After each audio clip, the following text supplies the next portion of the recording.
certo problema quando as pessoas deixam de lado certas normas de interpretação bíblica. Quando nós lemos o texto bíblico, sempre temos que lê-lo como uma história que está contando as ações de Deus na história humana, né? A Bíblia demonstra o plano de salvação, como que Deus atua na história humana para salvar o ser humano do pecado. Porém, nós temos que cuidar também com o chamado literalismo, que pega ao pé da letra certos textos que não têm o propósito de ensinar o que as pessoas acham que ensinam. Quer ver um exemplo? Algumas pessoas leem Isaías 17, que fala de uma profecia contra a cidade de Damasco, e literalizam da seguinte forma: bom, aqui Isaías 17 profetizou os ataques que ocorreriam na Síria, porque Damasco é a capital da Síria. Porém, essa postura é totalmente incorreta. Eu até estou dando um seminário de interpretação bíblica na internet, em que nós demonstramos o seguinte, que precisamos entender, a nossa meta como estudantes da Bíblia é entender o propósito original que o autor tinha em mente quando ele escreveu. Óbvio, o texto é literal, mas nós temos que cuidar com o literalismo, como se Deus estivesse aqui em Isaías 17 fazendo uma referência à Síria moderna. Quando você lê Isaías 17, esta profecia contra Damasco, você percebe que não tem nada a ver aplicar esse texto aos nossos dias. Lembra? Vamos tentar entender o que Isaías tinha em mente quando escreveu isso. Quando ele escreveu isso, ele estava falando num outro contexto. Na época, a Síria, juntamente com Israel, queria tomar Judá. E Deus estava fazendo uma profecia contra eles, dizendo o seguinte: vocês vão se dar mal pela atitude de vocês em se unirem a um povo pagão para tentar afetar a tribo de Judá. Nesta época, olha que interessante, Jerusalém fazia parte de Judá. Não estava sob o domínio de Israel.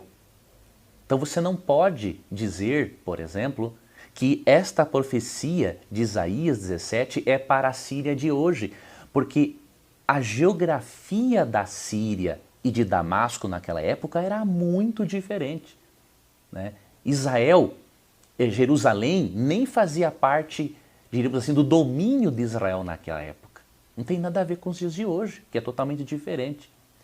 Um outro detalhe para você considerar nesse texto é que os assírios, eles realmente acabaram invadindo a Síria por volta de 732 a.C. e a Israel em 722 a.C. Ou seja, isso é algo que já ocorreu. Deus deu esta profecia num contexto específico e não tem a ver com os nossos dias.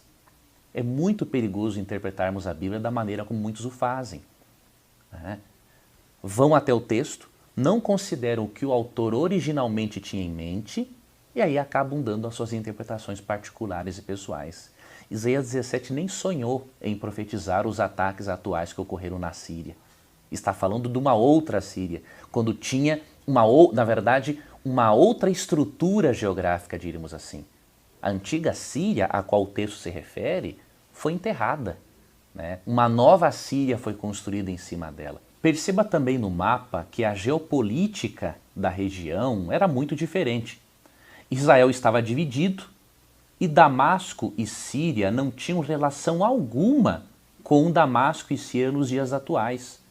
É por isso que existe arqueologia. A arqueologia desenterra cidades antigas. E hoje é possível saber, não é, que abaixo da atual Síria existia uma Síria diferente, com política diferente, com geografia diferente, e portanto não podemos relacionar capítulo 17 de Isaías com os acontecimentos atuais em Damasco.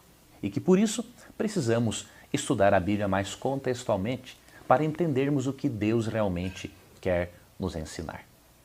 Obrigado por fazer parte do nosso canal. Não deixe de inscrever-se para você receber as notificações dos novos vídeos. E também envie suas perguntas. Lembre-se que as perguntas que receberem mais curtidas no canal, aqui no YouTube e também no Facebook, elas serão abordadas aqui nos próximos vídeos. Que Deus te guarde, um abraço carinhoso e até logo mais.